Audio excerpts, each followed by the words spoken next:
Hello, Greta. Nice to see you after a whole last month. How are you doing?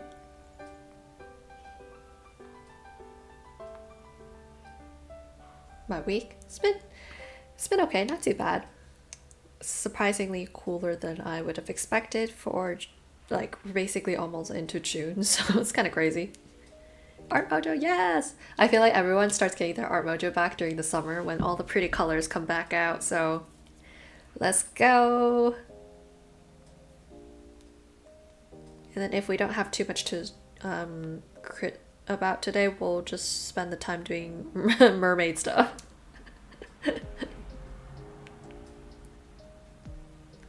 Just give me a second to update and see if we can get some more people in here.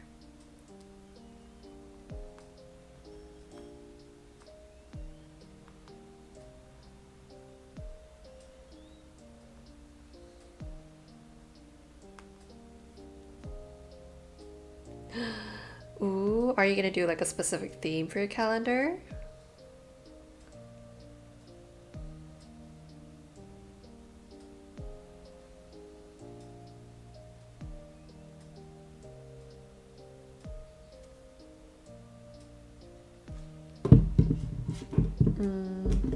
I mean, the most common themes typically are like your zodiacs. You could do like a pseudo firefighter calendar. Draw hot guys doing hot guy shit. I mean, who wouldn't buy that, right? I know. I just gave you a brilliant idea. I should steal it. Okay, let's talk about expressions. Keeping it PG. Hey, you could do like a tastefully hot firefighter calendar, but you do you. You could do like cute cakes. I'll leave that up to you. Let's talk expressions. So I did see the picture that you sent me for the reference. Let me pull it up on screen.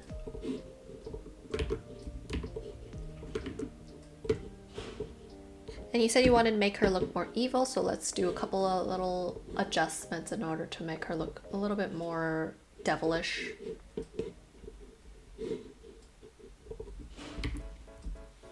Let me see where's stuff.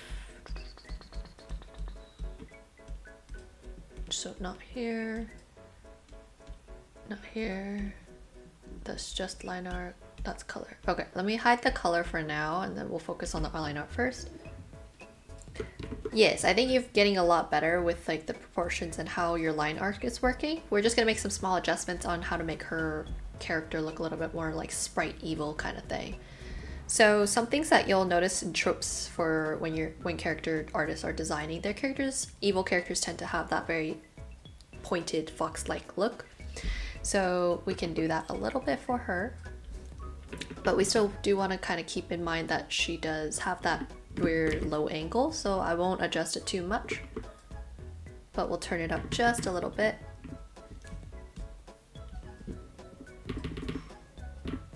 And if you're not sure, like, did you just F it up? Did you just fuck up the whole thing?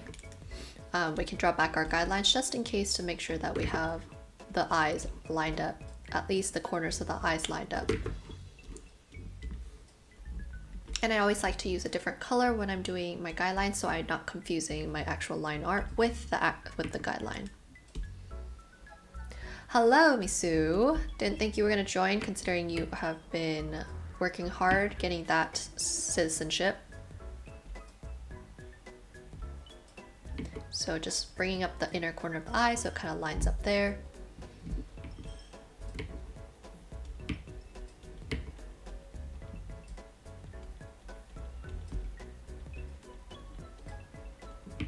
And let's create that overall very cat eye look.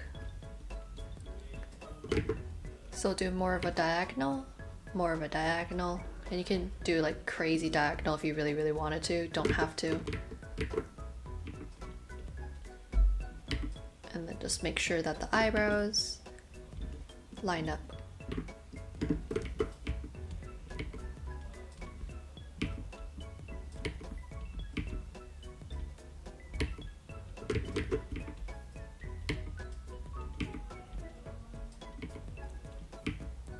I just suggest making her irises a little bit bigger so it fills up the space of her eye a little bit more. Strong passporto.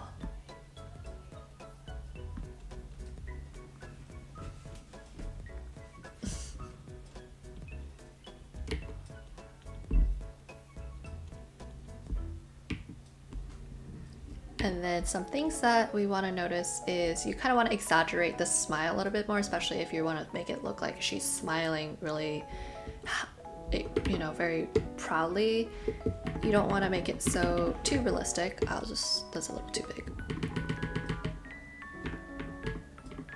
And you don't want to have it too low like this because it's going to make her face look very old, very mannish. So we'll bring it up just a little bit higher just so that she looks cuter. So before, after, and I kind of increase the size of her mouth. And let's make sure that the teeth kind of goes bigger than you would imagine it. So you get that wide face shit grin. And exaggerate the smile lines a little bit more.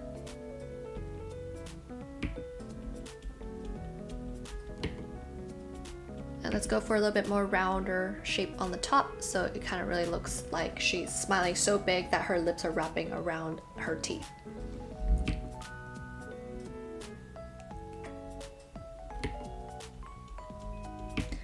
Now sometimes you might see people stylize smiles so that they're, you know, not just your normal really small smile. Some people might just do like a really big C shape.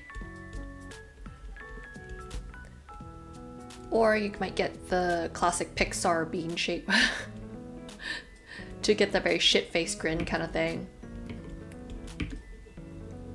And you can play around with the angles of the mouth. You can do a little bit more of this if you wanted to do like more of a smirk rather than a smile. If you keep it more even, it'll be more of an even grin. If you do a smaller like this, it's gonna be a smaller smile because it looks similar to your regular mouth.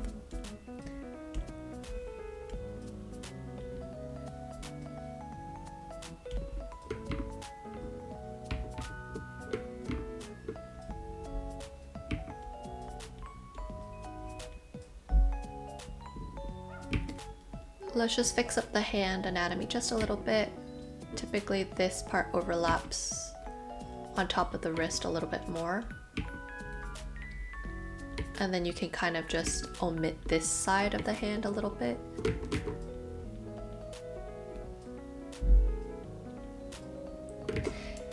Yeah, I know. So taking a look,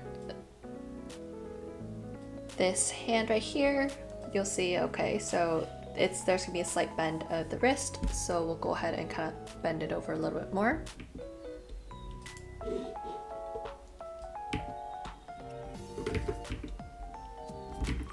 Scoot this hand over.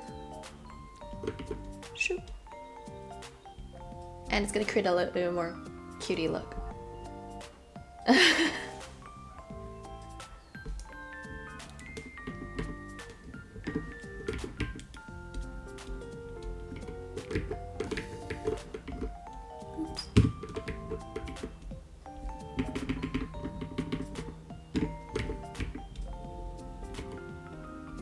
And very rarely will you see that you'll draw like the other part of the palm like that.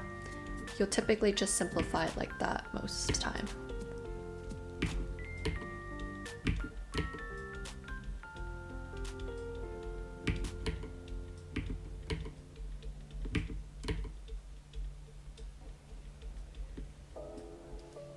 Okay, let's go back to... So like you'll see, even then you don't really draw this line, you would draw the back of the wrist and then you would just indicate this curve right here instead. So let me go back to your pose. I think you had yours more turned towards us. So we'll keep this part of the palm. And then we'll scoot this guy in a little bit more so we get that kind of angled look. And when you're doing this, even the thumb kind of bends a little bit. So let's kind of shrink your thumb down a little bit.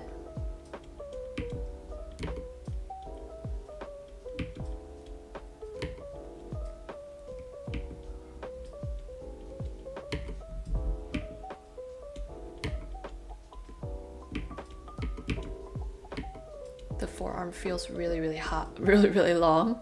Comparing these two lengths, right? Like this is not latching here. So I'm going to actually bring up her arm.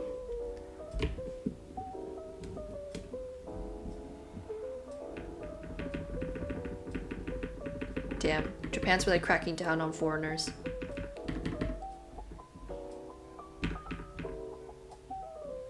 So just bringing up her arm so that it matches the same size as her other arm. And immediately we're gonna see before after that her arm now looks a little bit more proportional, because this is a pretty short arm. There's no reason her other arm should also be like that long. I can't believe that they're literally trying to be anti-immigration. Aren't they also suffering a birth crisis, like a birth rate crisis? You would think that's the time you want them to immigrate. Ay, ay, ay, ay, ay.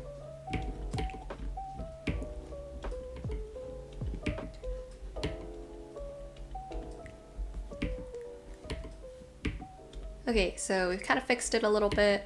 I would still recommend you just take a picture of your own hands so you can get the exact placements of the hands a little bit more, because right now what your hand is doing is more like contracted like this, when really you want it more open, because that's how the whole cute nyan nyan kind of thing, right? So you'll probably not end up seeing so much of the knuckle.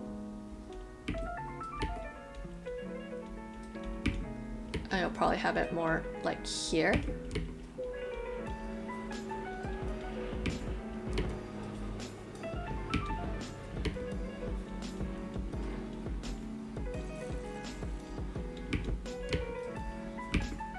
Something like that.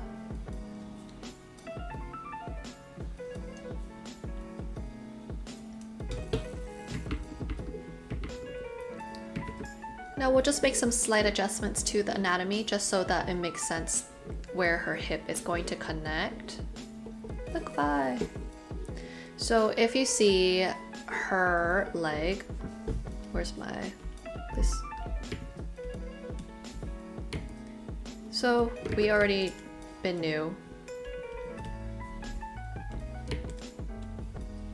This was the direction, so her hips going this way, her shoulders are going this way. It kind of feels like if this is how wide this thigh is, it should equally be that wide, and it kind of feels like you cut it off a little bit even though the hip is tilting. So we gotta fix it.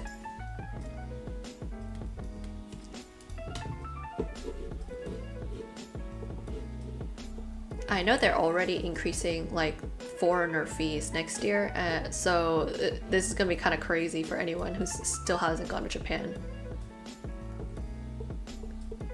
And we'll go exaggerate the hip movement a little bit more and provide a little bit of more of a gap, which I cannot do with Liquify.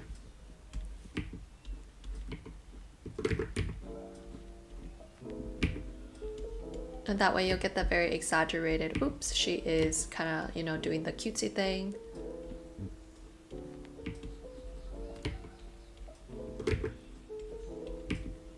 Still making sure the knees are about the same height, slightly higher.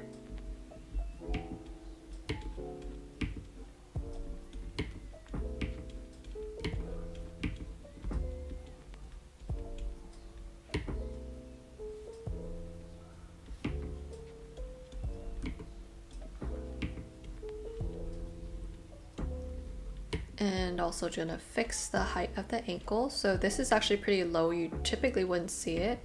And you can even see in the reference picture you sent me, you don't really see the inside of the ankle as much.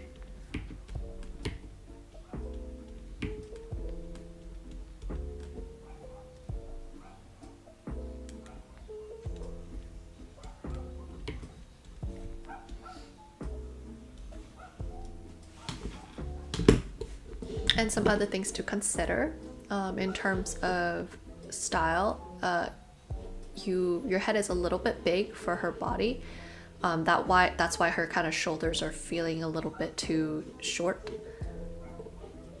A good rule of thumb, even if you are doing Animu style, we need to have enough spacing in the shoulder. So your options are you either make the neck shorter, like skinnier like this, so that way you create the space that's needed for the shoulder to exist there. So you see how that kind of fixes the anatomy just a little bit.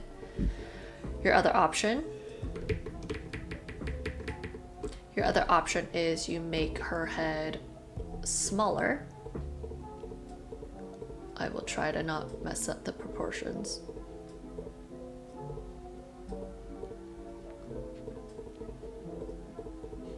Which is very hard.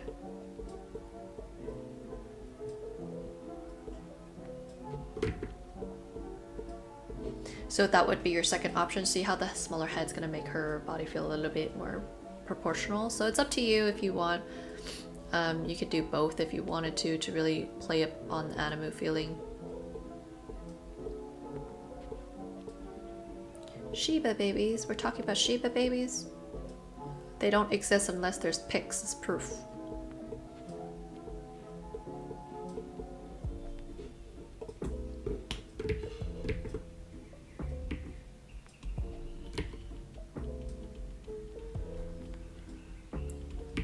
And then just make sure your fingers are always following the direction of the palm. Don't have them, you know, twist inwards for some reason.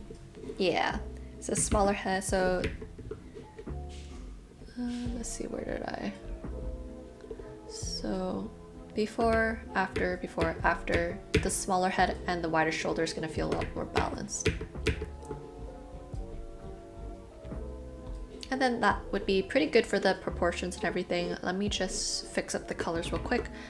I don't know what her original color for the sleeve is, but I think there's a reason why the pinks from the reference that you took works really well, and it's just because it kind of reminds you of the pinks that are in her hair.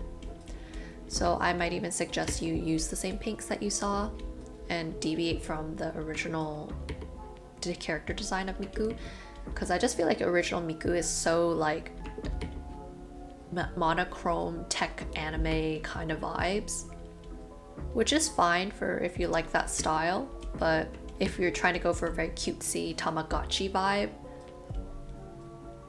which is here, then you maybe don't want to do so much grays and everything.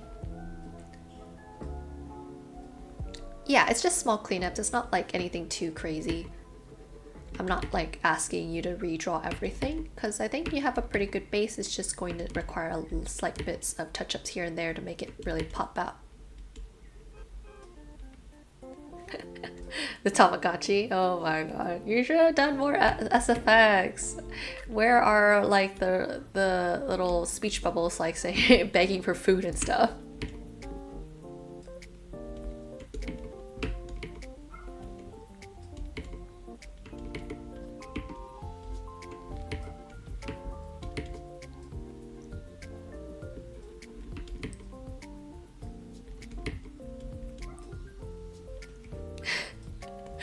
I wanted to have one, but then I saw all my friends like literally killing their Tamagotchis because it was just so freaking hard to keep them alive. I was like, nah, I think I'm good. I don't need that guilt on my conscience.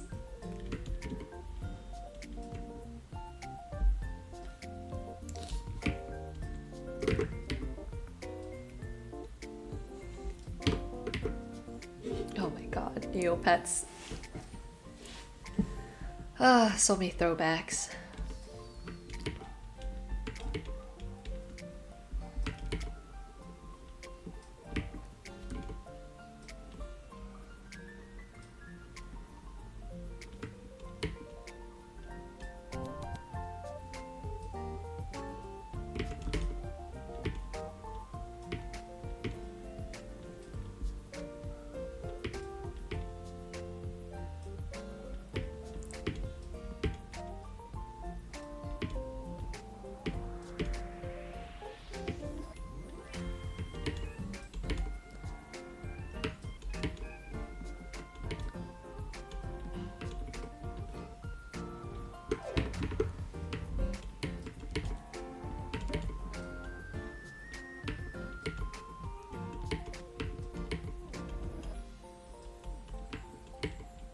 I fixed most of it.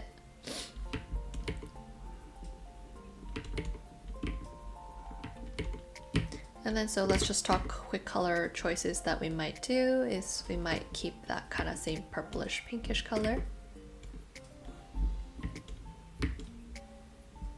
If you don't like that purplish, you could go a little bit less saturated. And then just to bring back some more of that purplish colors here and there so it doesn't feel so isolated, we could do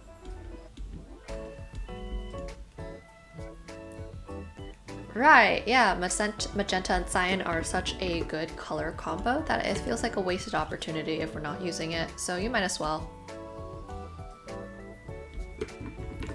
In that case, we'll also use a little bit in her makeup, so for her cheek blush, we'll use more of that magenta-y pink rather than a pink pink.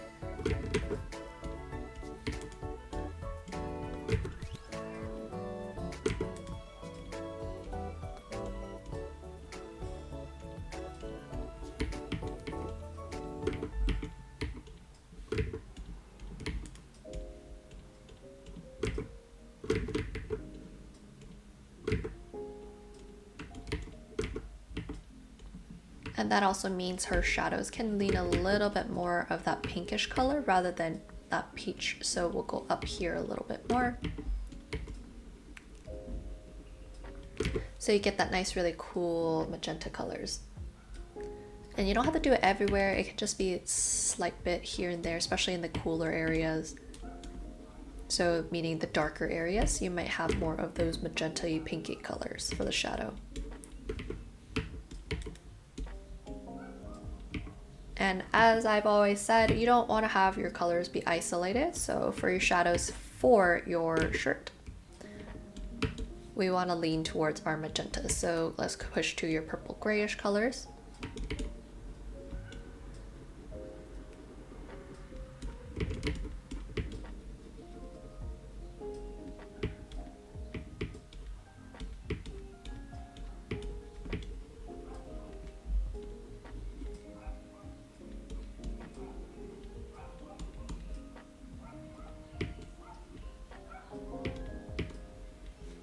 And that way everything's going to feel a lot more unified. So same for here, push towards your purples. If you don't like such a strong purple, we can go more grays, or you can push it more towards the blues. That way you're still getting some of the purple looks without going crazy. But if you're trying to go for more of the neon color scheme, you could consider doing like a lighter purple that's less gray compared to this one. So that's more blue purplish color. This is more purple.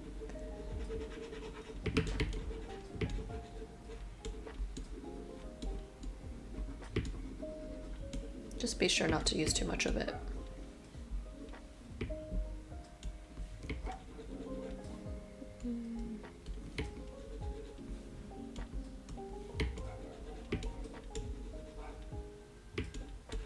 I feel like this might be too much.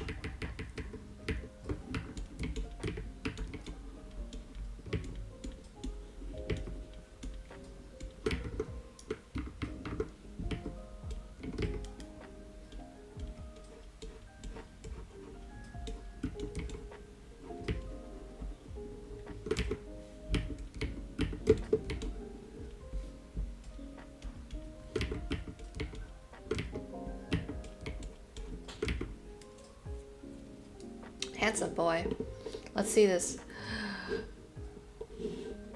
No freaking way. You're just asking me to make this into the Discord chat emote. I will find a way. I will make it happen.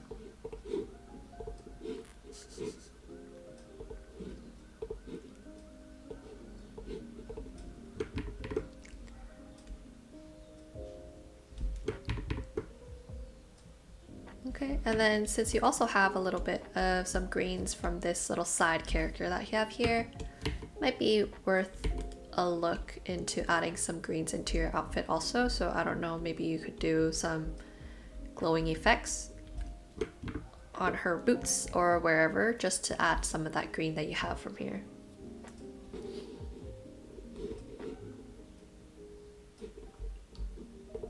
And let's try to avoid using gray for your shadows. It's gonna dull out everything. Unrelated, but you know, if you're gonna put it on the page, Greta, I'm going to assume that we want to create a whole image using these colors. So even if it is unrelated, since your Tamagotchi has the greens and everything, like I don't think it would hurt to have those colors in there too. But let's fix your color for your shadow, because that is a horrendous gray that would never happen. It doesn't have to be like gray, but you do want to have a little bit more color. And if you can't be sure about what color you want, scroll through the color picker, play around with the saturation. Just don't go into pure gray, because see how dull everything looks? When you add a little more color, everything feels a little bit more like intentional.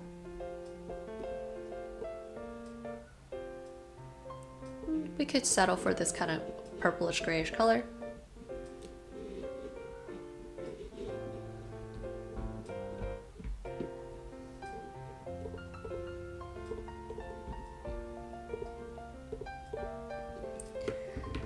Now let's see if we can create that digital look for your Tamagotchi.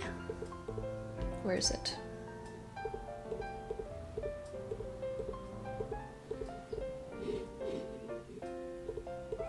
So where's the Tamagotchi itself? Let me hide the shine. That's the outside. Wait. Oh, so that's the line.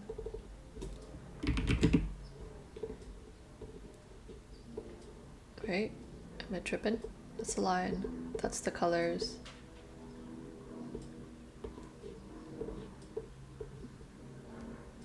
Okay, and then let's create some.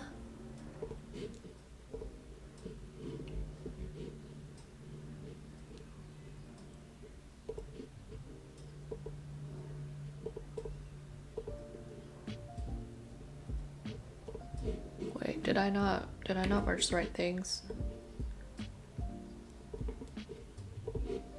There, Vera cut, and then let me duplicate. Actually, no. We'll do this.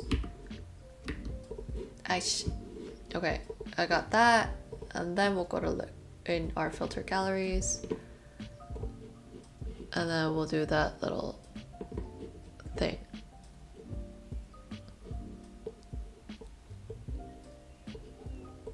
Okay, and then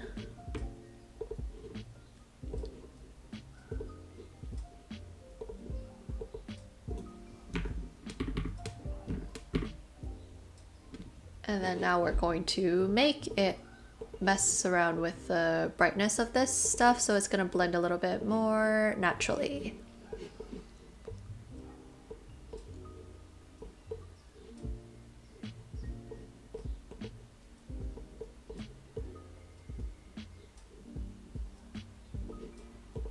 Yeah. Why do I have color burn though? It's not like the best choice. Oh.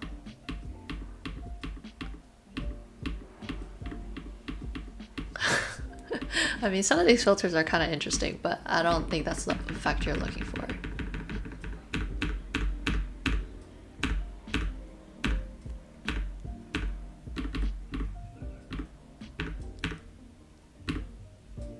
Yeah, we'll do something like that, and then you can just reduce the opacity a little bit so it's not so crazy.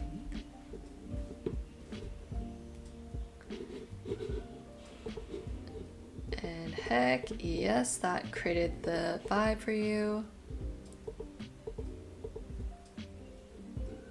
And let's make sure you add some highlights to these buttons too, because all those things are made of filthy plastic that do not they do not disintegrate in the dumpster.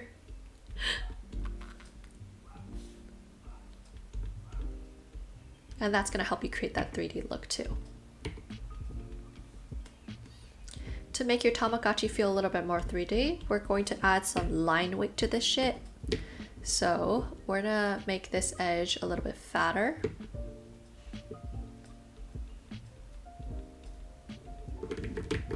And just that slight bit is going to affect how it looks on here, and then we'll also add a few more highlights here and there.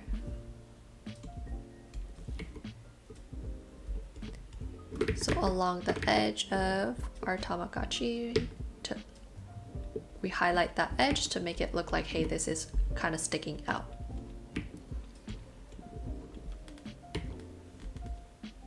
Same for that part right here.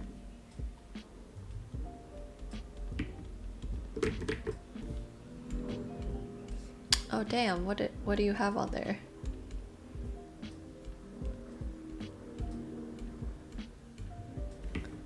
Interesting. You have something on there, but I'm gonna erase it so we have a little bit more control over our stuff.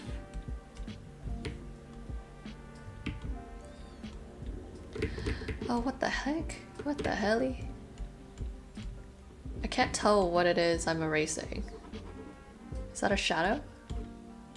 It is a shadow, okay.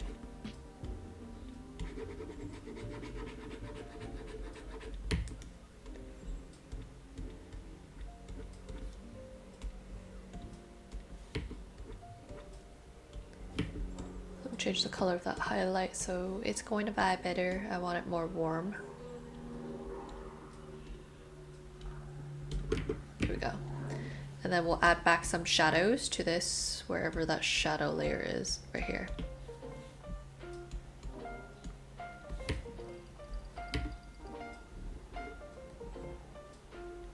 And to create that effect of 3D, create some harsh shadows. Don't just do a very soft shadow because it's going to create an overcast of this edge on top of it, that screen. And while this is a very round object, you do kind of want to have a slightly sharper edge. Because I don't remember it being like a total sphere. It's like kind of a thin disc kind of thing. So there is like a slight edge to it.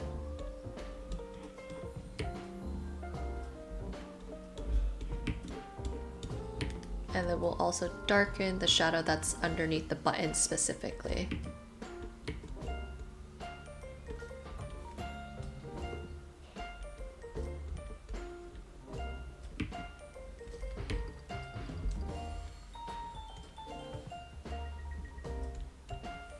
Okay, so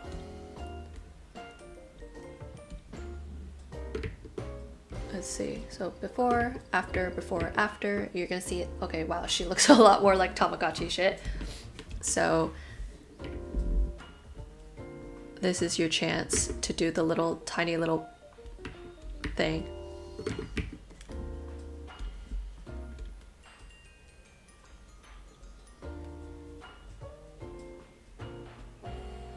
And I don't know, I don't remember what the exact icons were, but you can make your own shit up. Or you could do whatever you want, right? This is your character, your Tamagotchi.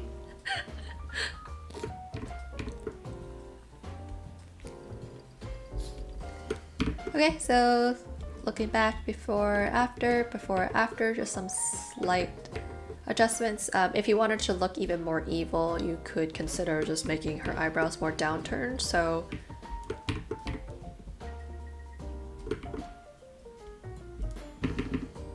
I know, bear with me, okay? I know it looks dumb right now, we'll fix it.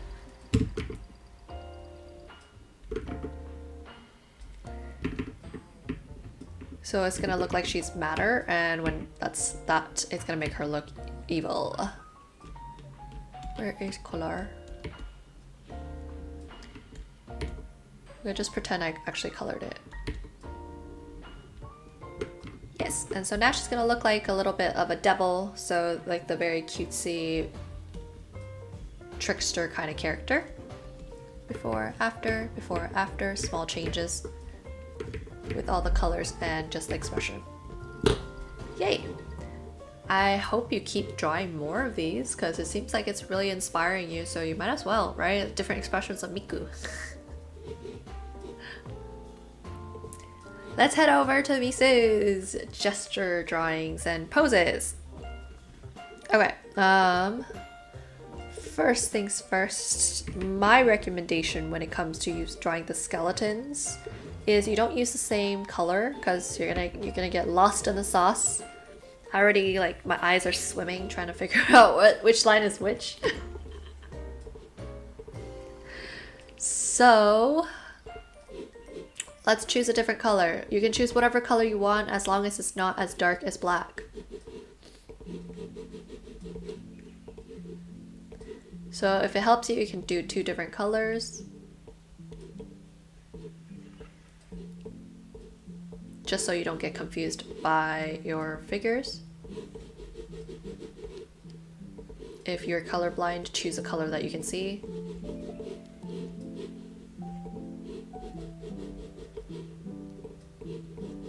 Oops.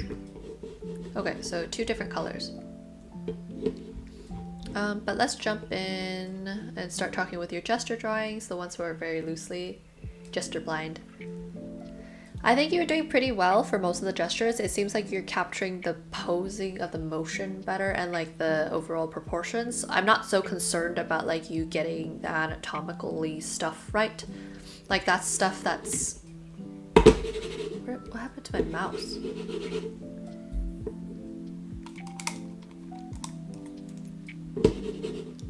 Okay, like I'm not so concerned about like you making sure that you have all your anatomy correct. But let's talk about how we can maybe make your gesture drawings exaggerate a little bit more, because a lot of the time with gesture drawings, or the way they teach you traditionally, is they use big charcoal or like, what's it called?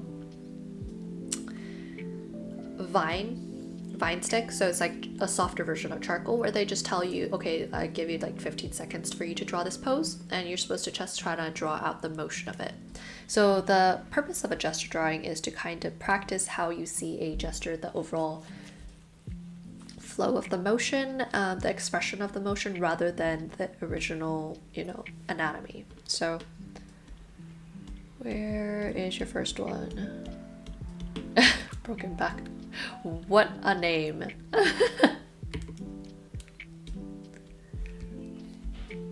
So I do like that you're capturing this bending of the back, the broken back, as you said. One thing that we will want to pay attention to as you're doing your gesture drawings is to make sure that the backs of the shoulders are in the right spot. So as you're doing your gesture drawing, so you can start with the head, and we're going to make sure that the back is lined up with the head correctly, and then you're just going to throw up the hands wherever you see it.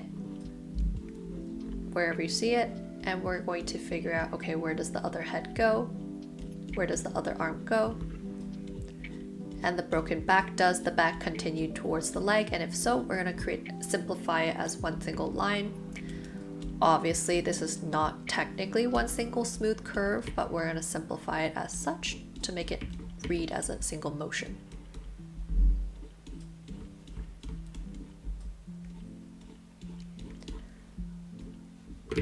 So essentially you'll get something like this with your gesture. So it's very much not very fleshed out. It's just meant to give you a way to practice. So some things that I would suggest we change yours.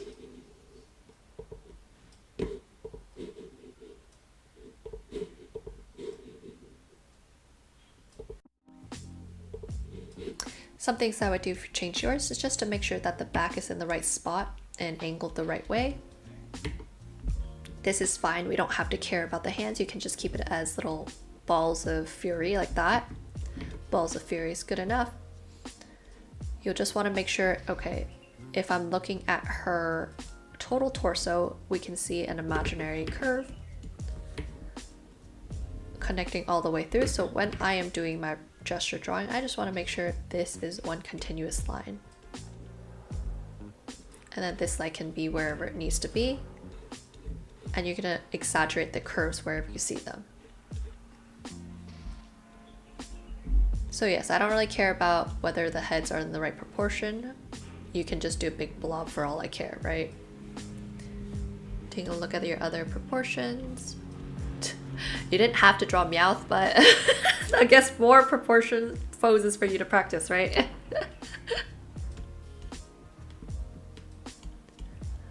Where's Team Rocket? Blasting off to space again. So once again, we're gonna take a look at where we have continuous lines. So we're gonna pretend this is one continuous line, this is one continuous line, this is one continuous line, and that's gonna go branch off, and that's how we're gonna simplify the poses. So when you're doing it, start with one head, and then we'll draw, okay, so we have the spine to the leg, opposite, spine to the leg, opposite. And then already you kind of get a very good idea of, hey, where do I need to put the heads and stuff.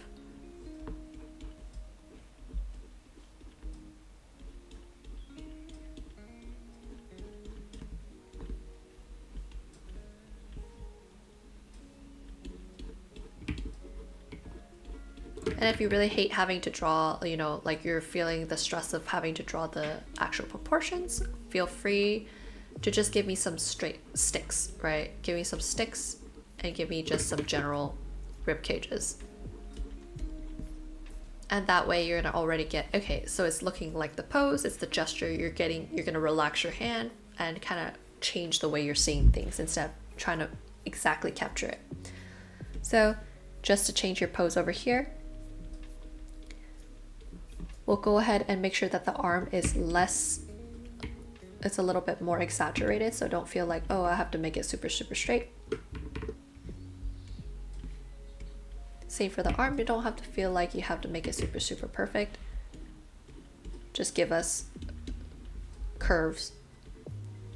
Curve, right? One imaginary curve, another curve, so another curve.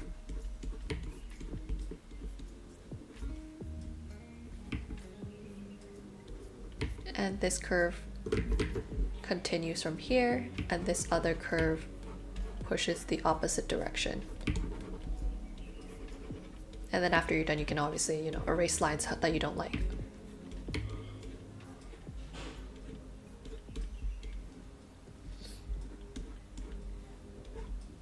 And by all means, if you feel like you don't have the time, you can keep things like a skeleton like this and not even fill out the figure. It's only if you have time.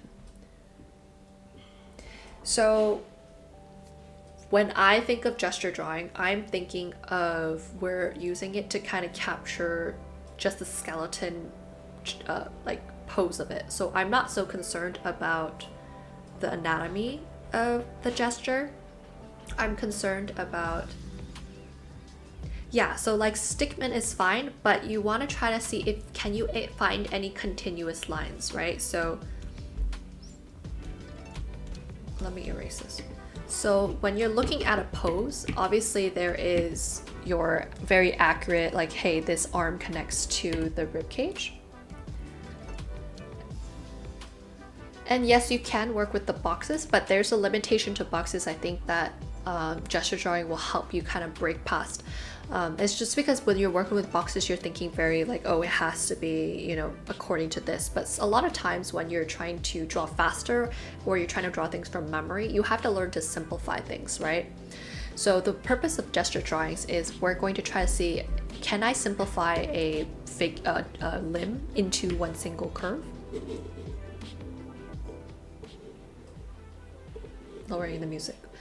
So like obviously here her legs are like doing two different things, right? Like her leg is pointing this way, then this way. But for the gesture drawing, we're going to try to envision that, hey, this is one continuous curve starting from the spine. I see that this might be one curve that I could, you know, simplify it. Then using that kind of simplified curve, where does this other leg go? Then okay, she's gonna curve the opposite way.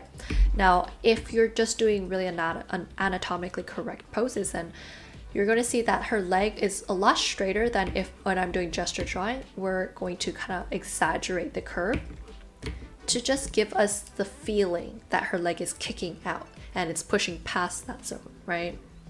Same for the arm. Like, sure, her arm is like pretty straight if you're looking at it, but when you're doing gesture drawings or you're doing your figure studies that are really, really quick, you're going to try to simplify. Okay, I'm going to exaggerate and connect her arm to the hand.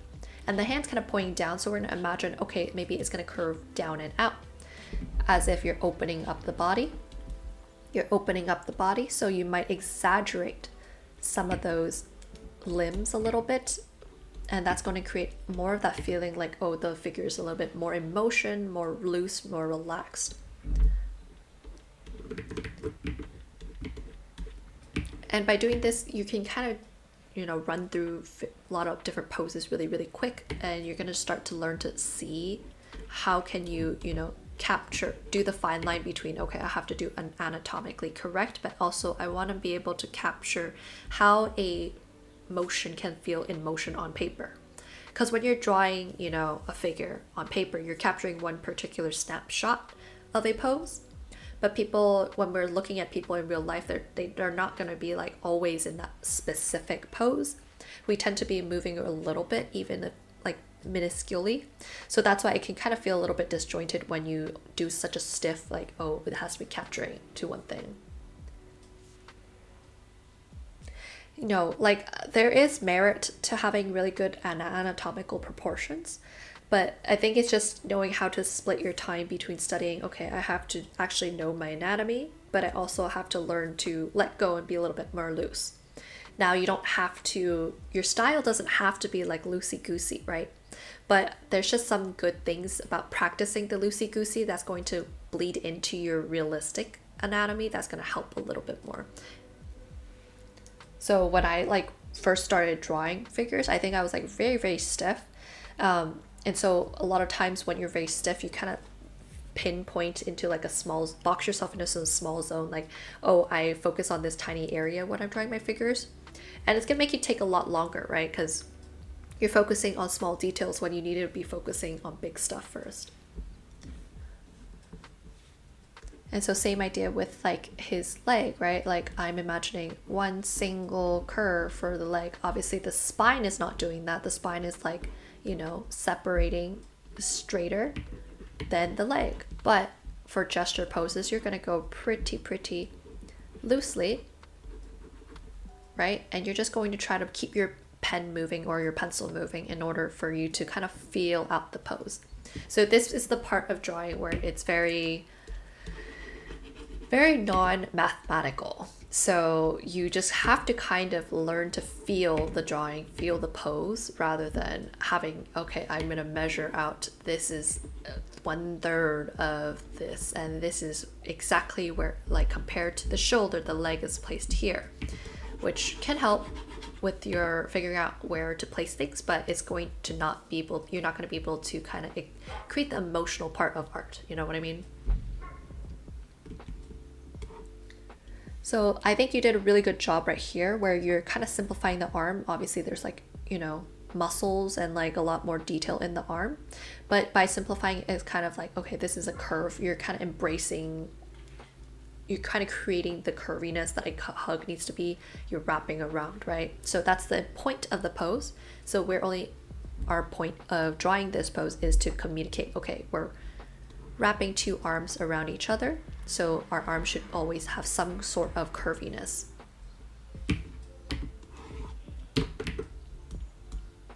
Where is your hug? Right here. So if I were to do this pose, again, start with the head. Where do they go? Figure out how does the head fit into the shoulders. And then you can kind of go, okay, so curve for the shoulder. This guy wraps around and his hand is going to fit right here. And you're going to kind of learn, okay, if I have another body behind it, what goes on underneath this other person, right? Like how does it wrap around the other body? And so this would be a good enough gesture drawing in order for you to kind of figure out where to go from there. So this is like a cleaned up version of the gesture drawing. I would just pay attention to the direction of the spine, right? So her spine tilting this way. And so your gesture drawing just needs to kind of make sure that we also address overarching pictures. So when you're drawing this to adjust it, you'll just want to make sure that we're going more this way a little bit.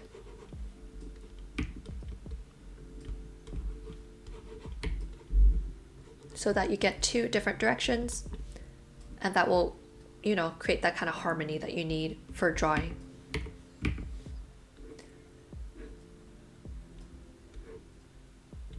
Last one, we'll go back into your regular skeleton method.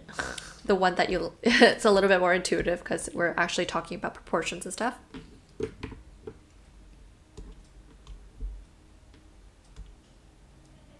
Did I see?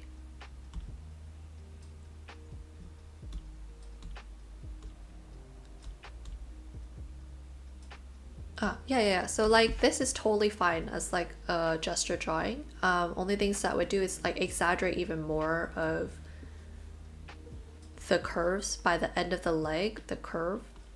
Where is it? Twisted arms. So like by the time you get to the end of the leg, feel free to go like even opposite curve.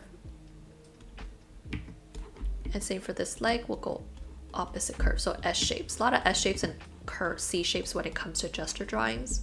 That's what the ones I find will make your gesture drawings feels more loose and more like you're in movement.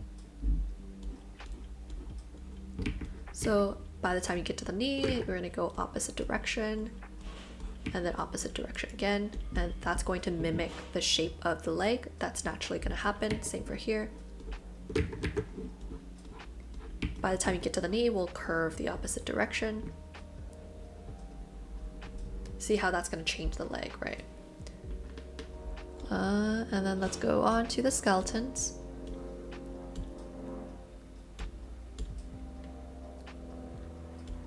Which I believe you based off of the pose a little bit. So good idea is after you've done your gesture drawing of it, there might be some merit to using that gesture drawing in order to create your skeleton, because your gesture drawings are loose and you're able to focus more on capturing the, you know, the placement of the body more so than the anatomy of it. So we're going to do quite a little bit of adjustments when it comes to the body.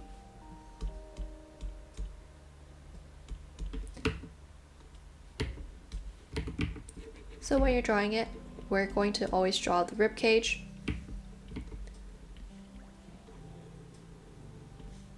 We'll start with just like a circle for the head. Don't worry about like, you know, capturing it too perfectly.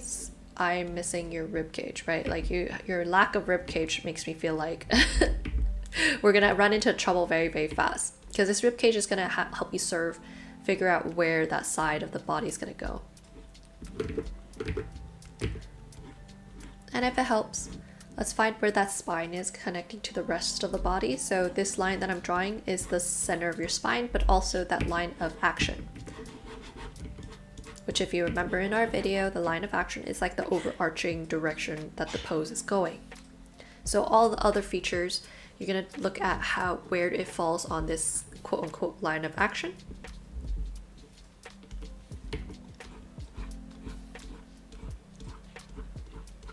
And you'll see immediately, okay, so this line of action, I see that, hey, my leg right here may not be in the right spot, right? So that means we're gonna shift things over just a tad bit.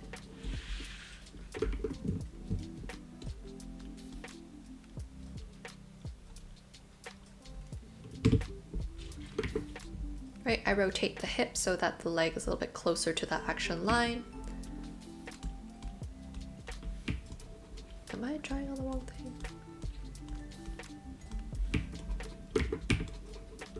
Okay, for some reason it was glitching. Okay, whatever. And then using that action line, we're gonna figure out, okay, the shoulder's right here. If I draw a straight line, the leg shouldn't hit past it. the leg shouldn't hit past it. Okay, so we're in good standing there. Using the action line, the mid, almost where the wrist is where the action line is. So we'll just make sure that, hey, our wrist doesn't go anywhere past this.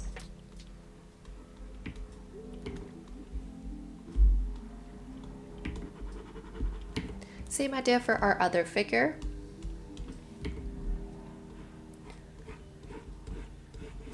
Our overarching curve that we can draw from the body. So the head all the way to the leg is one single curve. So if I draw that same curve from the head, trying to match, I think I do a little more curve.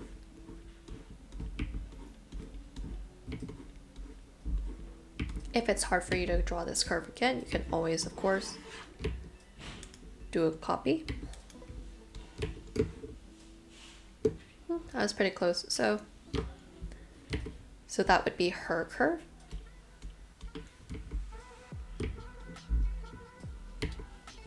And we'll go ahead and figure out, okay, so her knee's not that far from the action line. So let's scoot that baby over.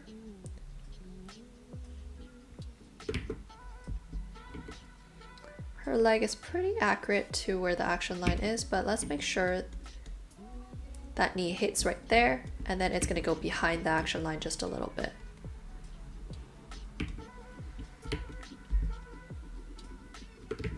And you should see, okay, the hip tilts this way, and then the shoulders are going to go the opposite way. So in the skeleton phase, I really shouldn't see too many features fleshed out. I should really only be seeing skeleton, as I mentioned. Our goal is to figure out where the skeleton goes.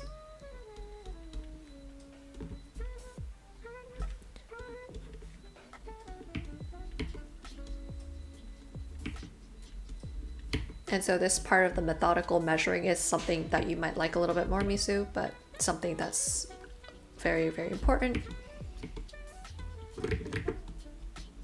So hand right here, and then draw our rib cage, because what is our body without a rib?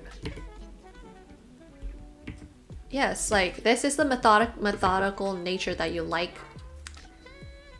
So I provided two versions of art that you need to practice. So you're methodical, you need to practice, and you also need to practice your whimsical, free nature artistic style, okay? It will help you in both ways. I promise.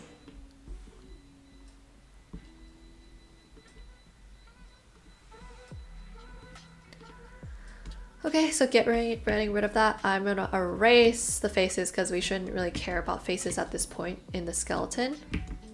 Your goal is to draw where the heads go and where the faces should face. Okay, so they should be the same height. Same height. So far we should have something like this. So I'm gonna erase those fleshed out bits that you did. We shouldn't have that. That's not part of the skeleton, is it now? Muscle ain't skeleton.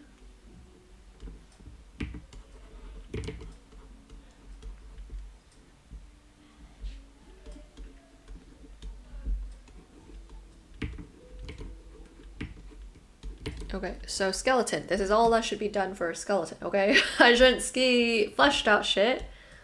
Once you're done with that, then that's where the pose is. This part, the fleshy part, comes out. So using our skeleton, we're going to build our pose. So let me duplicate this. And let's try to fix it. So when you're using the skeleton,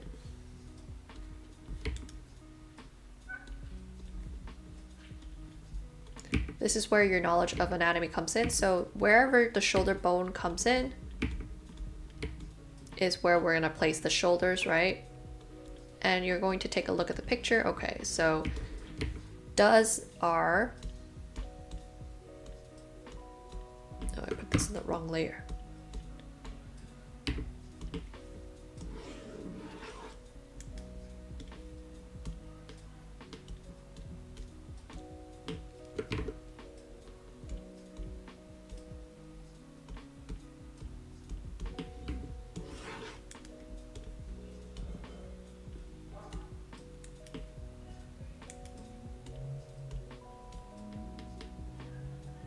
Okay, so the pose, we're gonna take a look. Okay, we saw that imaginary curve, so where the rib cage was, there really shouldn't be that much meat in regards to like where the rib cage is. And it's pretty much a very smooth curve until it gets to about where your leg is. So I shouldn't see anything too crazy in terms of bumps and lumps along the edge of the chest. Same for the opposite side, it's relatively smooth. There's not too many things. And a fatal trap that beginners fall under is trying to do all the details of a pose. So like you see how like the rib cage kind of pops out a little bit more because of the muscle. Fatal mistake of trying to start out with that detail is you're going to get lost in the sauce and it's going to be not proportional by the time you work on everything else. So simplify it, keep it one single curve.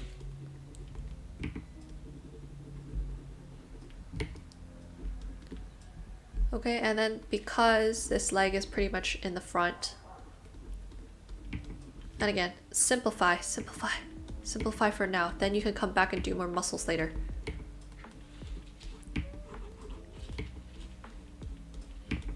Where to make sure when you draw your leg and your limbs and everything, the skeleton should be relatively in the middle when you're drawing it. We shouldn't have the skeleton like sitting like there. Like that's too skinny. Like your skeleton doesn't sit on the side, right? Your muscle wraps around your bones.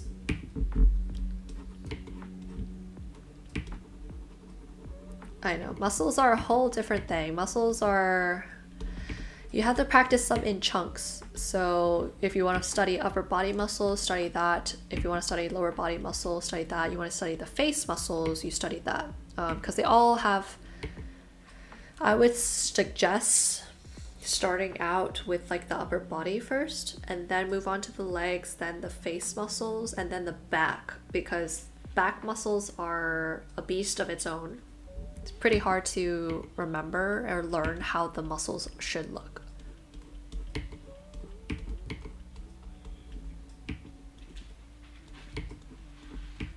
Okay, let's find where our skeleton is. So the skeleton goes that way.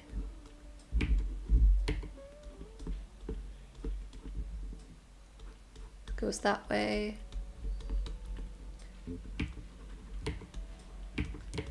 And they should be about the same height,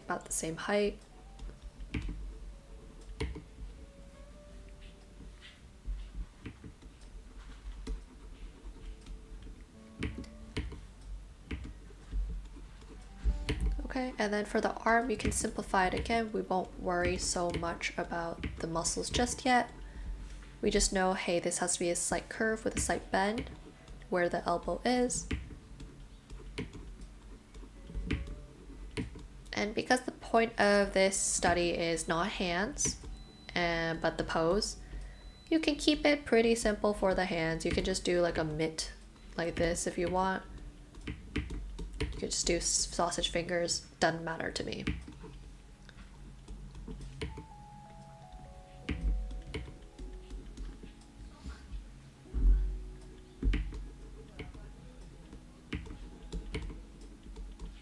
Okay, when you're done,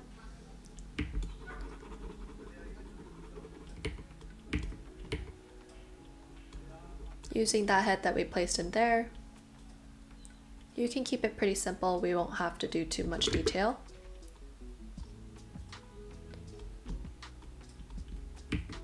Just pay attention to how wide the neck is in proportion to everything else. You can just do like a really random, hair. Doesn't have to be crazy because we're not we're not focused on hair today.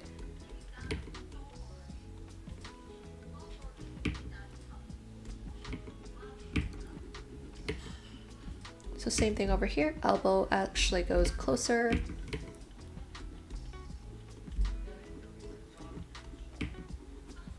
Once you have one arm in, it's going to be a little bit easier for you to draw the other arm. So now we got that one figure right here. We'll go ahead and start working on your other figure. So using our skeleton, the rib cage acts as how wide should her body be.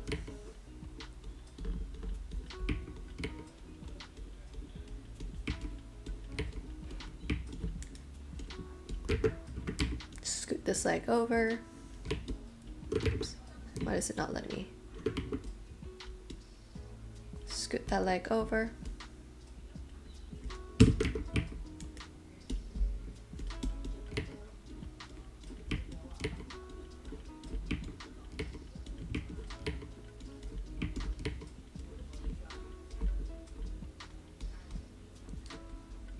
This leg is in front.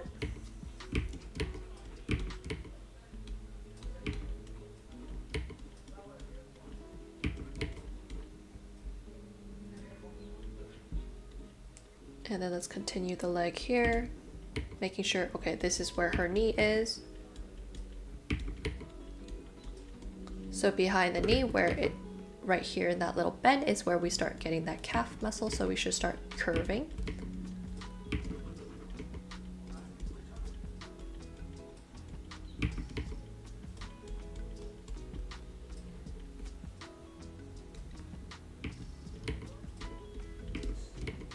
And again, using our bones that we created.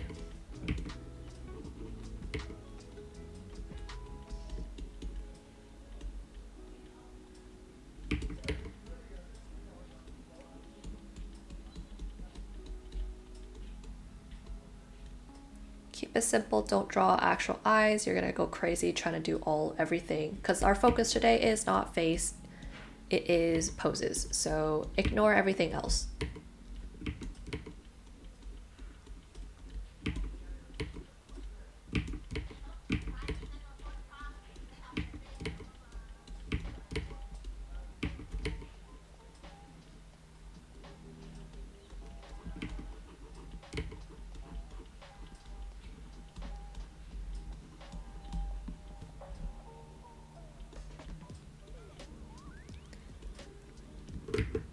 Now if you choose to, you could do a little bit more detail so you know that, hey, she's looking up. You could add a little shadow, but don't try to draw like too much detail, okay?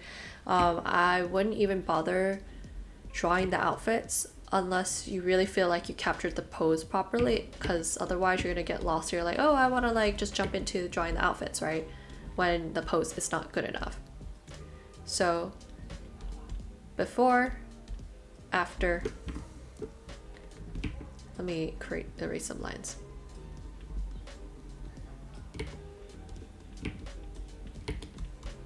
Before, after.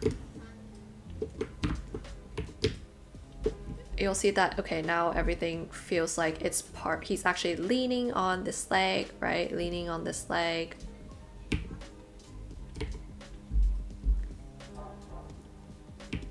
And then zoom from far away just to kind of take a quick look at like, hey, did I capture everything that should happen? So this shoulder should be wider than everything else.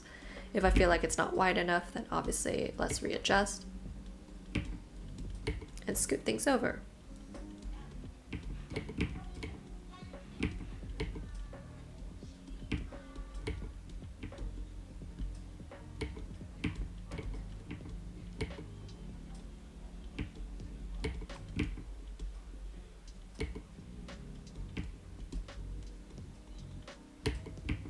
So once you're done and you feel like, okay, this pose looks reasonably okay, then you can go back in, zoom in.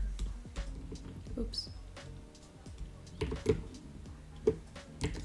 Zoom in, and then you can go ahead and fix up maybe, hey, I'm missing some, muscles that should be happening.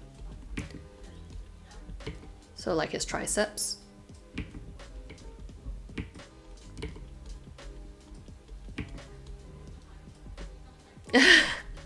Yeah, see, so like it's disconnected here, and because your skeleton wasn't in the right spot. So that's why if you're doing the skeleton method, it's super, super important for you to make sure that your skeleton is solid before we move on to everything else. So she doesn't have a hip because you didn't draw in the hip skeleton. You literally just drew her actual leg.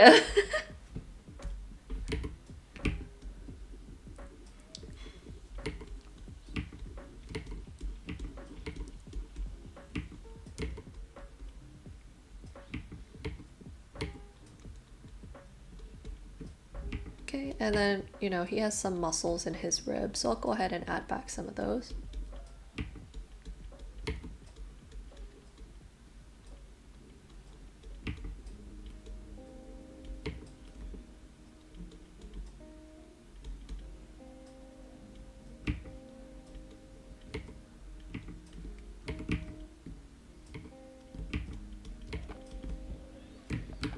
And there are times where you'll notice, hey, I feel like some things are still, you know, not proportional. Then that's where this final kind of touch-up point comes in, and you're just gonna kind of adjust some features. So some might be a little bit too big because you were too focused on that one feature, when it should really be a little bit smaller to be more proportional. So you'll use the overall figures where they're in place in relation to each other in order to figure this out. So I'm seeing like, hey, his foot should be much farther back, right? So maybe his foot was like too big when I first drew it.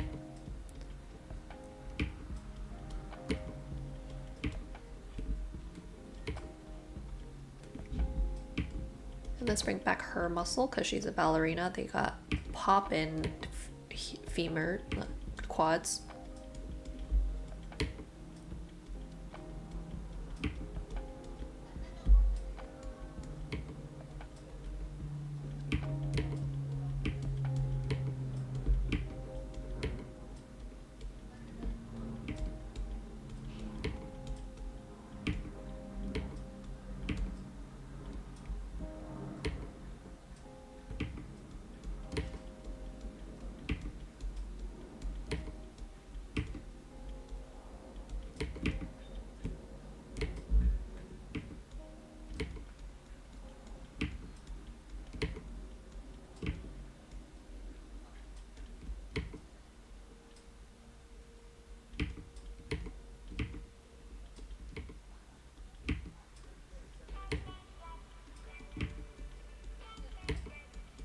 And these are small, like little details that will come with time as you study anatomy, just because you're not going to know straight out, like, oh, when you raise your arm, the scapula also raises up. So it's going to create like that kind of bump along the side of your body.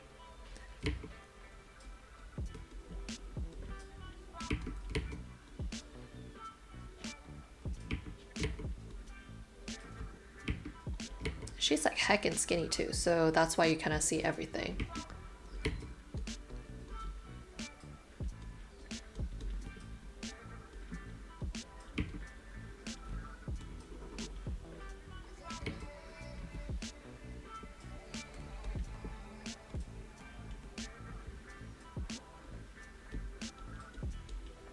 Okay, so now the pose feels like it's a little bit more grounded, a little bit like they're actually leaning on stuff, they're doing stuff.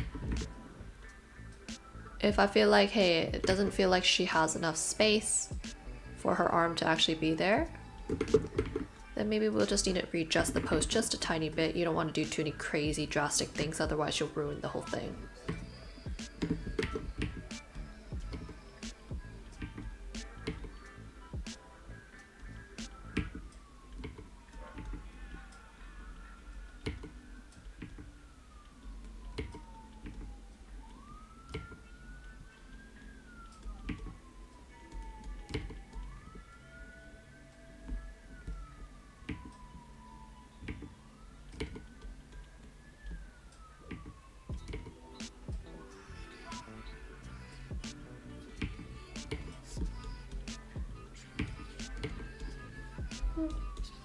So before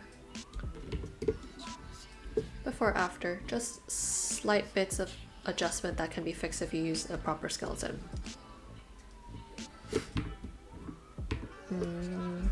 I think I didn't go over this one, but you get the idea.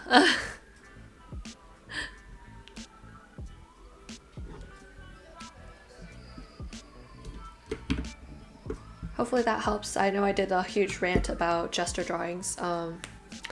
It's not something that you would think front of mind is a good way to practice, but I think there is some merit to it, even if it looks like just some scribbles and some like stick figures. It kind of teaches you a little bit about letting loose and kind of identifying, okay, what's the core of a pose. which is not necessarily the anatomy, but you know, sometimes you just want to learn how to make things look like they're leaning on stuff or make things look like you're actually kicking, which is a very hard thing to learn to do. Anyway, I don't know, we have some time left. I think this one took me quite some time to work on. I didn't think I was gonna it was a rant, yeah, I know. A much needed rant for all of y'all. If you ever doubted what's the point of a gesture drawing, why do I keep making you guys do it in our challenges? Yes, this one has all your favorite colors in it, Greta. I literally was like, saw a picture of this jellyfish and I was like, this vibe would fit really well with mermaid, wouldn't it? And then I remembered, oh right, Greta, purples and blues. But I actually didn't like the face for the longest time, and I think it was, let me show you how it was before, because I was trying to go for like more of the low contrast stuff. Where did it go? This one. For the longest time I was like, okay, maybe we can do something like this where it's like low contrast with her face, but it wasn't really sitting right with me, and I just think it's too much low contrast can kind of ruin a piece, because if you're looking at it from far away, you don't have enough focus on her as a subject matter. So she really needed that extra contrast in the face to kind of draw you back towards the really bright light and the facial features. But I'll probably do a little bit more mermaid stuff today.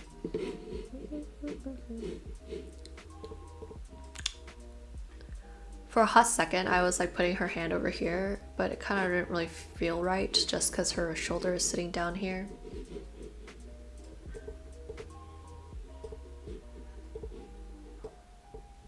That'd be an idea. Well, let's see what colors I want to go with though.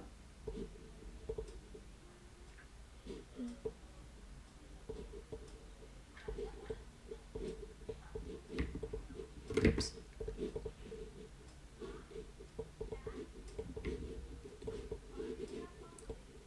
That's way too neon.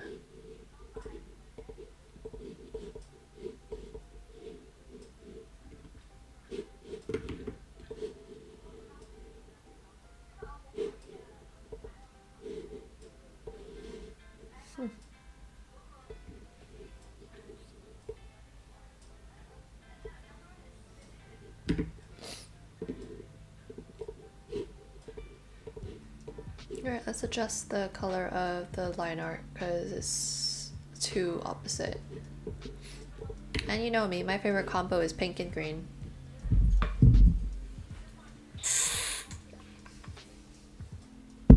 I'll probably work on this for just a little bit, about half an hour, and then we'll call it a day.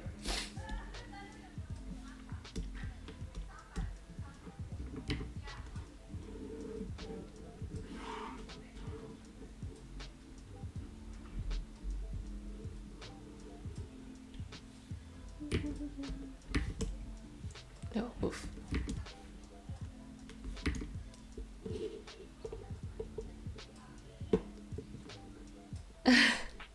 Heck yeah, I'm glad we are all getting back into our drawing phases.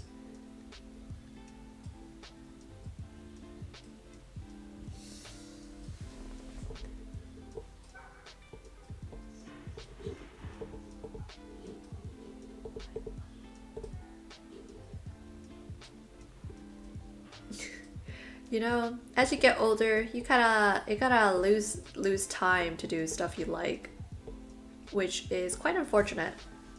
Like, I wanted to do more art this month, but I think after I moved last month, it's like life just keeps coming at you.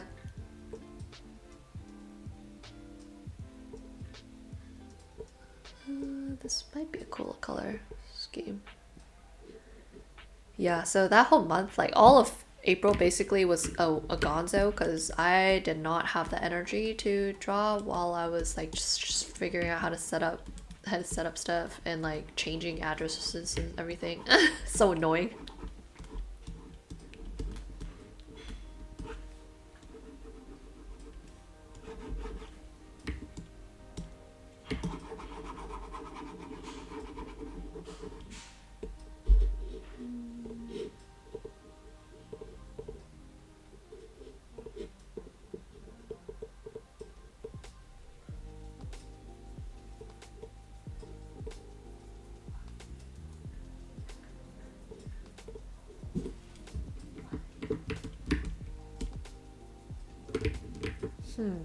Let me...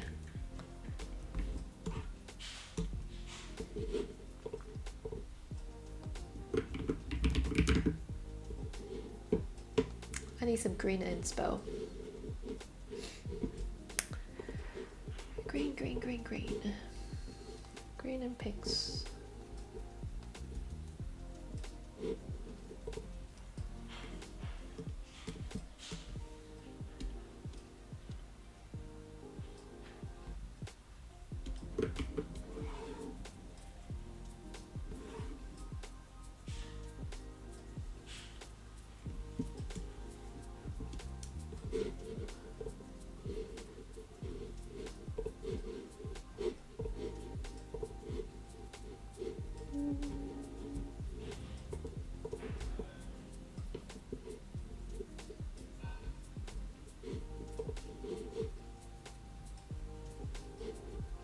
Ooh. Ah.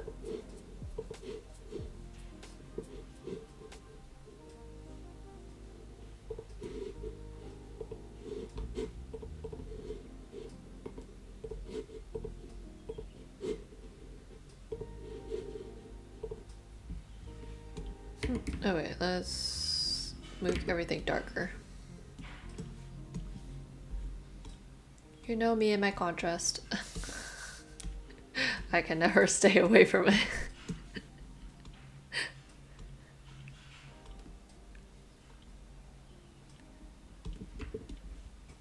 Okay, and then down here we'll do...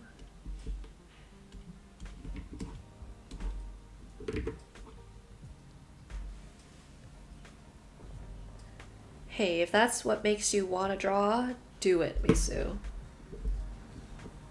It's fun to just draw anime heads sometimes.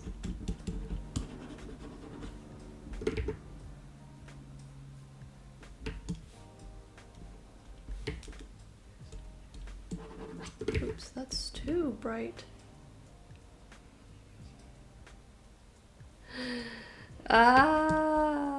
Don't even say that. I've been so discouraged to read the end because people have been trashing it.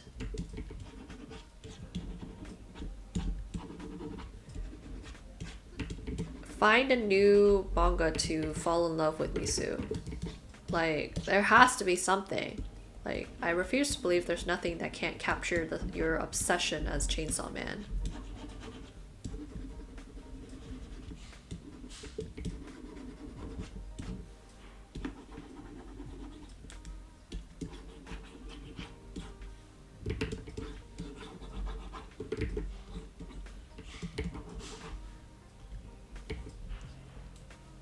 Like, I stopped right before part 2 where they started introducing all these new characters and I was like, what's the point anymore? You just...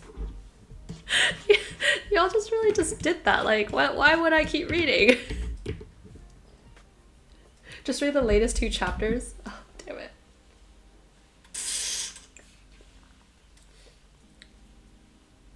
I stopped reading right before they introduced the new... What's her name? That high schooler girl who's like supposed to be his op or some shit.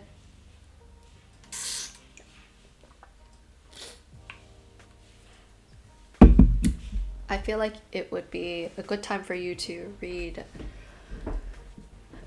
Goku Rakugai so you can join the obsession.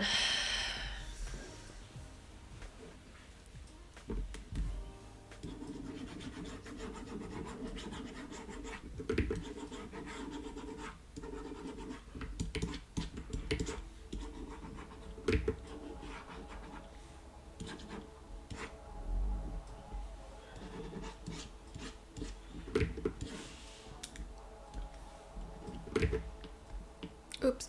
No, don't delete it. I'm trying to do willow tree kind of vibes. I might hate it eventually, but... Oh, yeah. Frieren, isn't it also kind of really slow? I haven't read it for a while. Last I read of it, I did reach Dungeon. You should read Dungeon Meshi then. it's completed and it has a pretty good ending. Like, if you needed something to wash your palate after Chainsaw Man, Dungeon Meshi is a pretty good, very... You only watch the anime. What other ones that I've read? I haven't read any new mangas in a while. I only see the Witch Hat Atelier recently. Don't know if it's any good though.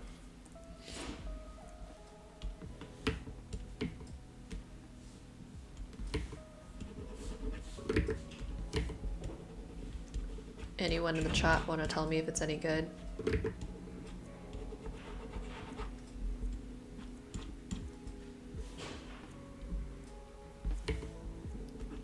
Yeah, like I didn't read it either, so that's why I'm like, I don't know.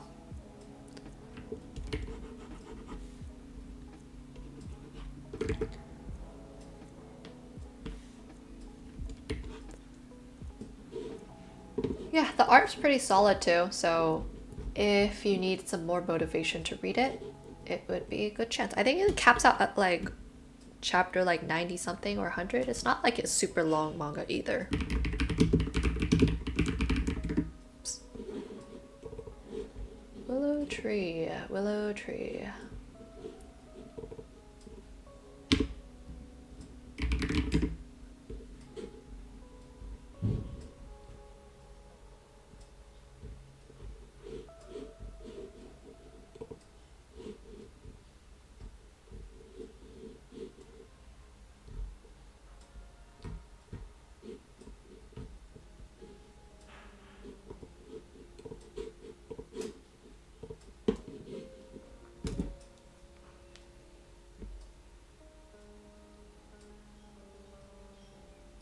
Yeah, the art is very, very like well made. You can tell that they took the time to do all the details and everything. And the characters, there's no like obvious romance either. So if you're not into romance, don't worry, there's no actual romance in it. It's all about the, it's a little humor, a little bit of friendship is magic kind of vibe.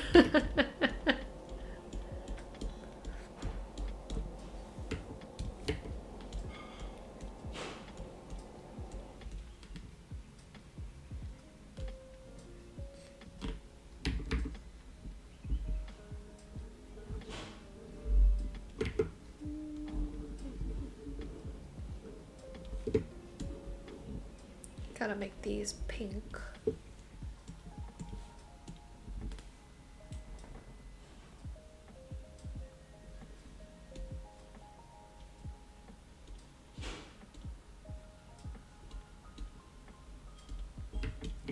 And then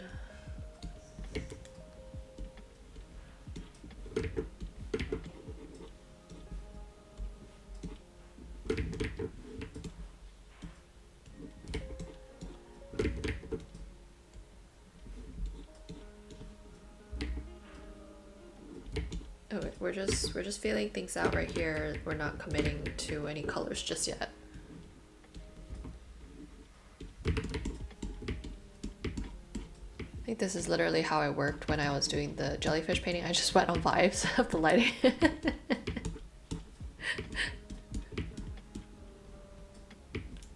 Yomi no Sky? What's that one about?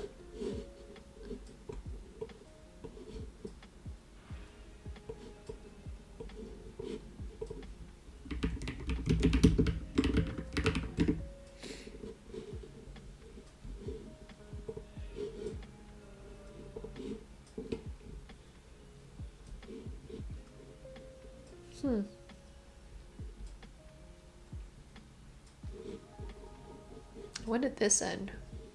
Is it over? No, it's not over.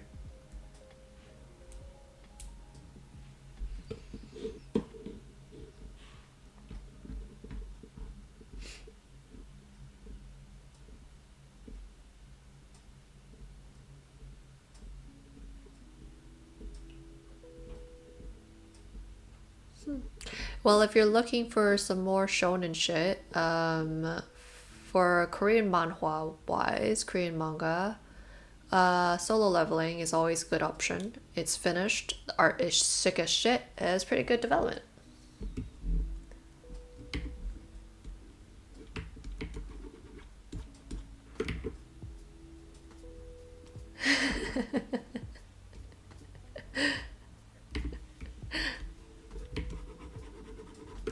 I know, solo leveling, last ditch option. Like, I don't know. I don't know what else.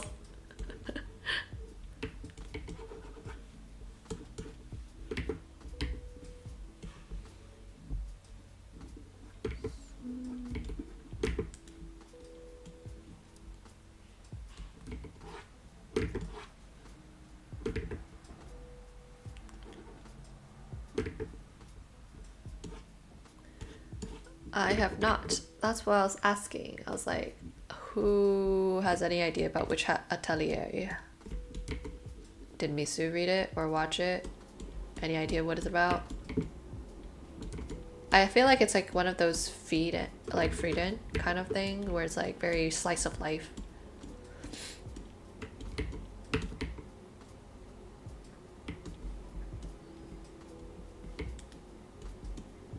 Oops, that's too orange.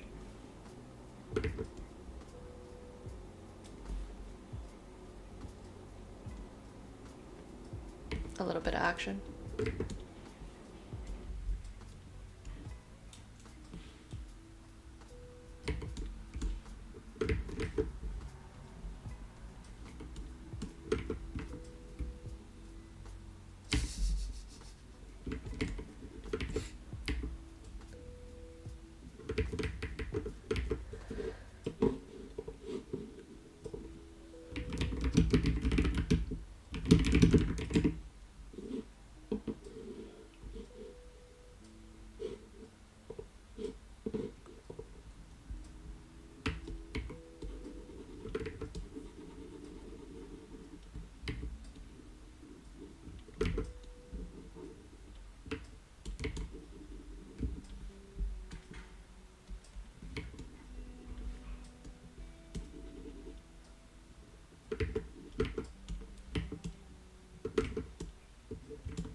Melt bless you. That sounds so familiar. Where did I? Let me see. Let me see this cover art.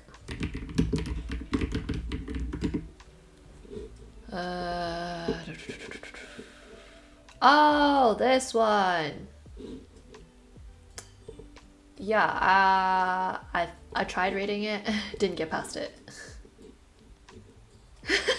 I know, right? Anyone who knows anything besides like New York, LA.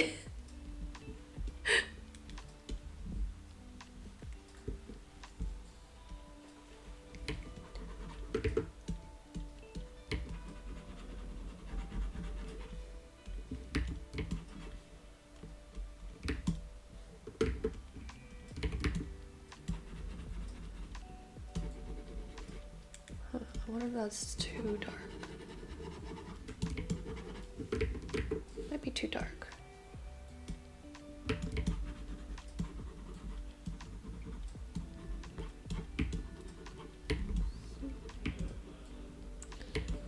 I'll just put that there for now. I don't know how I feel about it so far.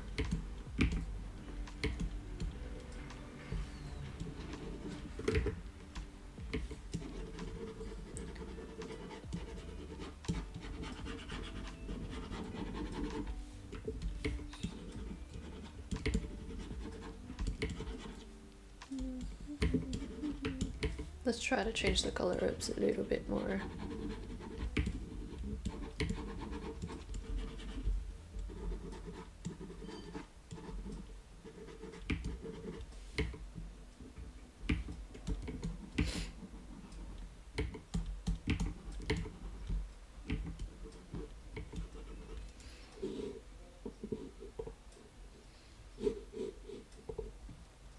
Okay, let's try to change the colors of that. I feel like it's too cool colored.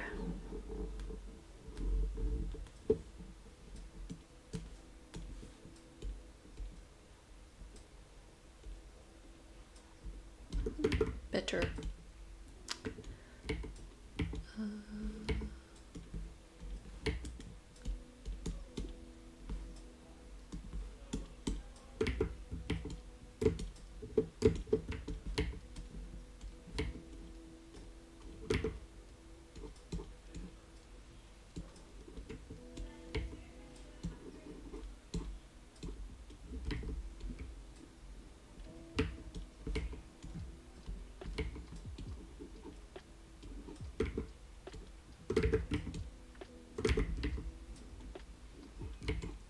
Probably will have to look up more references for flowers, flowers in the light.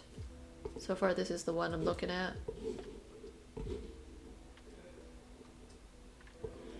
We'll have to mess around with it more. I'm just trying to get the colors and the lighting down first.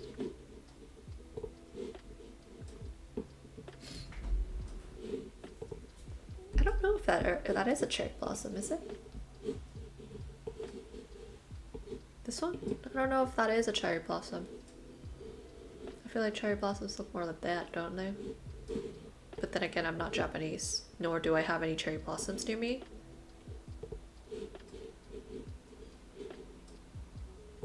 Oh, really?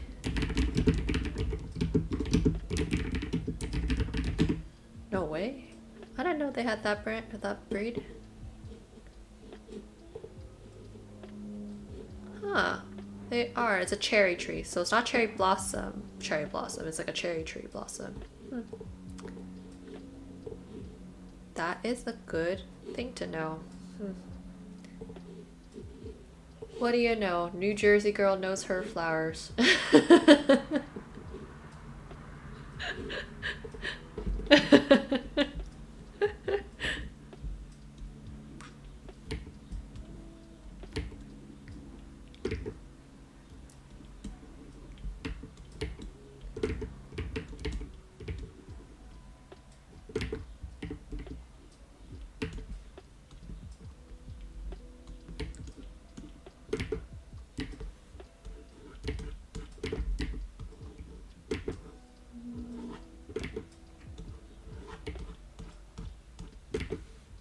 Something like that, probably. And then the face and everything.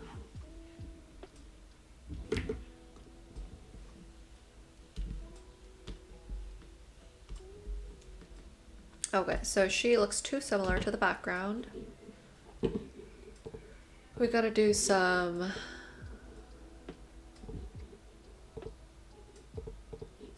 messing around.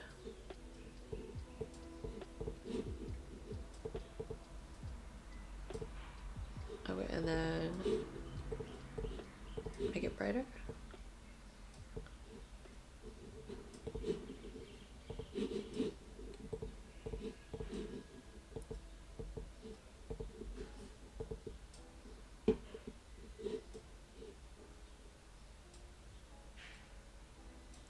Squinting my eyes so I can see this shit better.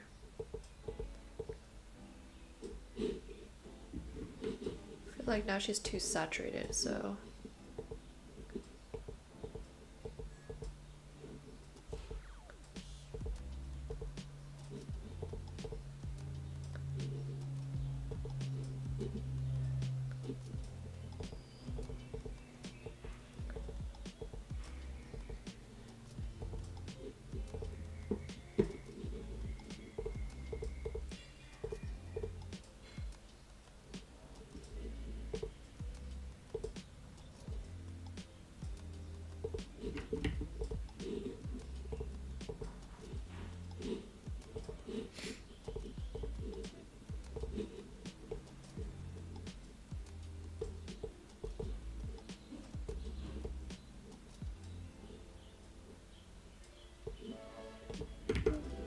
maybe something like that, and then some glowing effects behind her hair.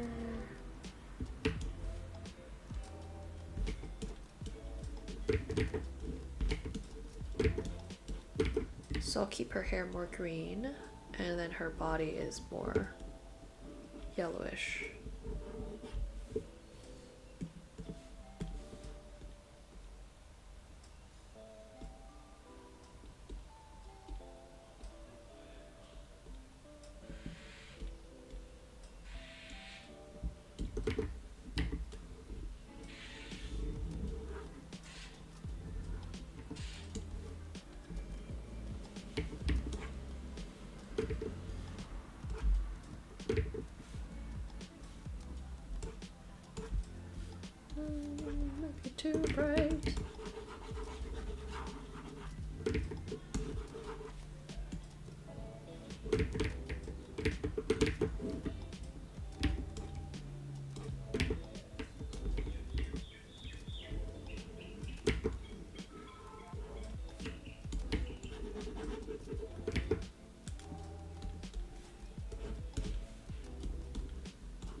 All right. Well, we'll leave it right here. I'll see how I feel about it in about half a day. I'll sit on this for a little bit. But I hope you had a fun time today during Crit Stream. I will send out the edited versions of these for you so you can kind of peruse at your own pace. Anyway, I think next month, let's see. Next month, Crit is supposed to be on the 26th. I might move it to the 19th, but just because I might have something to do on the 26th, but I'll keep you guys posted. So, hope you guys have a wonderful evening or morning for Yumisu. And I'll see you next month. Bye bye.